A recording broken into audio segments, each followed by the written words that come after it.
Hello everyone, thank you for joining me today. I'm so excited to be starting this channel and sharing it with you. I have been using the Erin Condren teacher planner for about 3 years now, and I absolutely love it.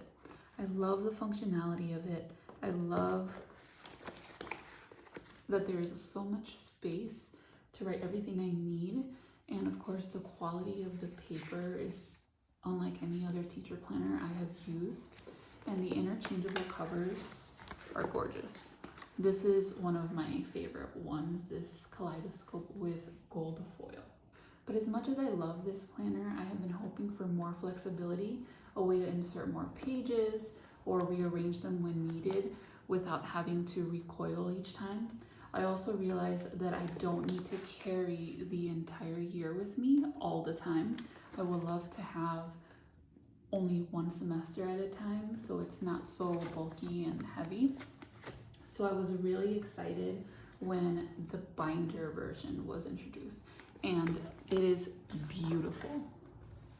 It is much prettier in person than any of the pictures I'd seen online, and the personalization is very pretty. But unfortunately, I can't have this open on my desk because I don't have enough space for it. It is way too big.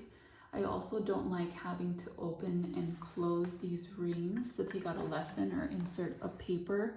It makes me nervous without the regular tabs that would be in a regular binder, and you can open it a little bit easier.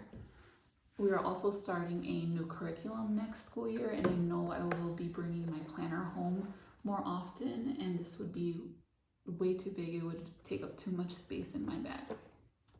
So I thought, I don't want to give up the Erin Condren quality, but what can I do to make it work better for me? And I realized that I use this for my notebooks, like this one. And I already own the hole punch for it, so why can't I do this with my teacher planner? Why can't I put it on disc as well? Well, as soon as I received the new planner, I had to try the disc, and this is the result of that experiment. I cannot believe how well it worked. It is perfect. This is one semester only, so it's nice and thin, and you can compare it to the Erin Condren regular coiled. It's about 1/2 inch thinner, and the coil you can see is much smaller as well. The pages flip perfectly.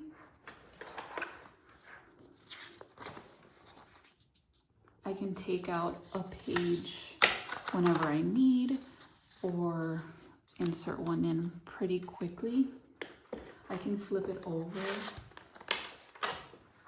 and it's actually easier to write on without the big coil. I know sometimes that was a struggle to write, especially on this box, or if you're a lefty, writing on this one as well. And I can still use the interchangeable covers. I can also use some of the accessories. So this is my life planner, and I have this little bookmark that I punched that's also Erin Condren, and that can fit perfectly used and can be used as well. So let me show you how I was able to do this. So first you will need the teacher planner binder inserts. So these come pre-punched for the 3-ring binder, scissors, discs, and the Tul hole punch. These are all linked down below in the description. Now the discs I'm using are the Tul aluminum 1-inch discs. I love the metal coil in the teacher planner, and I wanted something similar when I did it on discs. So as soon as I learned that Tul had their own metal discs, I was sold on the entire disc idea. I didn't want to use the plastic ones. I wanted this metal shiny look. This is a silvery gunmetal color, and I have these also in a light rose gold color.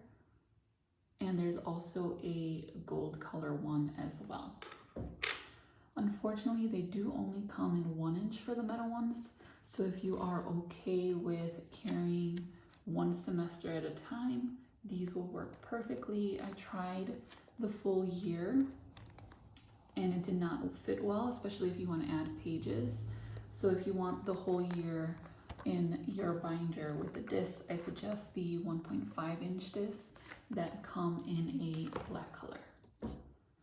In order to use the Erin Condren covers, you will need this Tul Punch. It is a pretty heavy duty punch, and I have been told by a few ladies that the Happy Planner punch does not work on the covers. I've never owned a Happy Planner, but I know that the description of the punch says it does not punch laminate.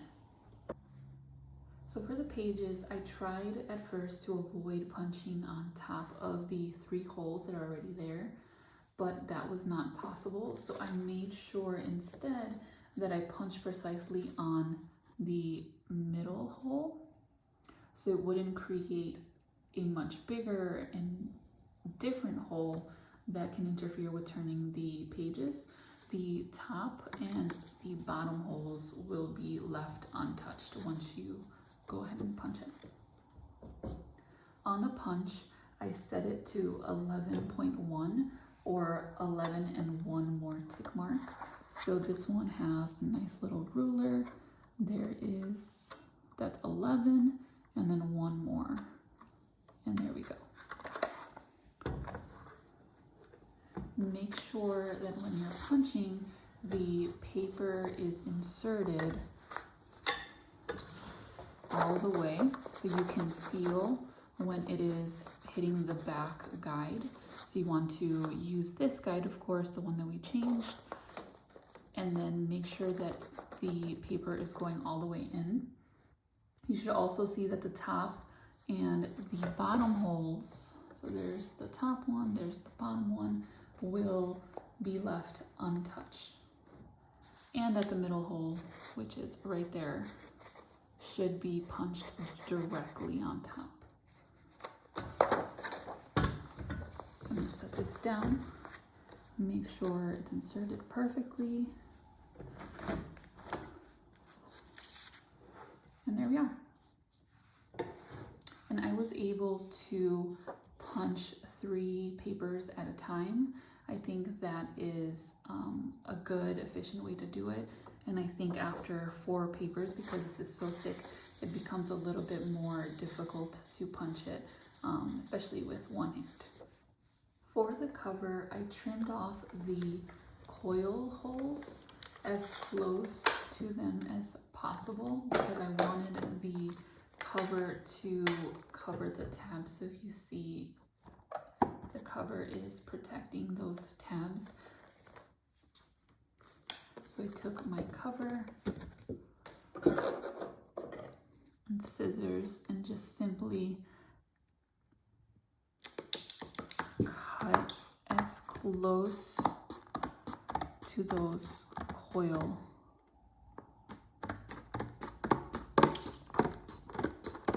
holes as possible. Sorry, I'm trying to concentrate on doing this somewhat straight. Okay.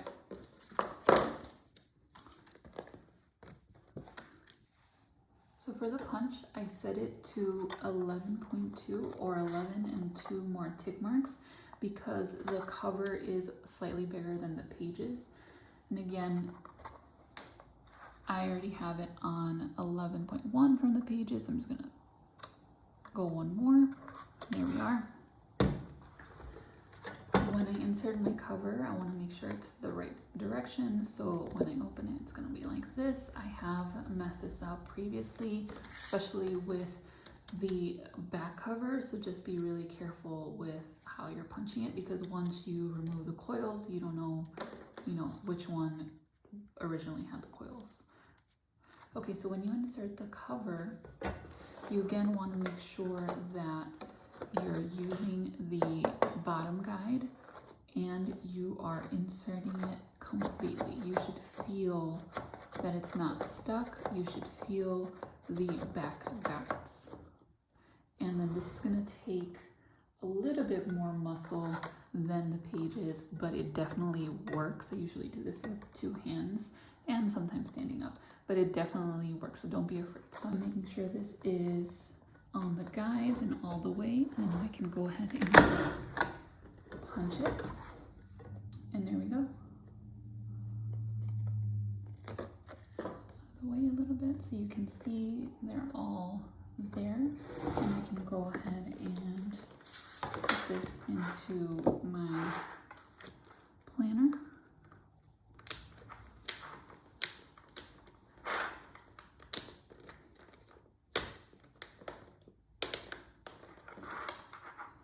And there we are. And I can use this as the cover, of course, and then you can even use them as dividers in your planner if you want to have more. I've seen a few ladies do that quite a bit. So if I could do this again, I would trim the folder a bit so it doesn't stick out as much. You can see it sticks out from the cover a little bit, and that's because it is a little bit wider than the pages. So the punch did not go through, there. The punch did not go through the middle one as nicely as the pages do. So I would just trim this part a little bit so that it was more aligned to the pages. I don't mind it because I have it in the back, and I might actually take it out because I don't anticipate needing it, since I can just insert any pages that I want. But you may want to trim it before punching if you don't want it to stick out too much. So that is how you can get this Erin Condren teacher planner to be a little bit more flexible to your needs without losing its beauty and its quality. If you have any questions or suggestions, please comment below. And if you enjoyed this video and would like to see more, please like and subscribe. And thank you so much for watching.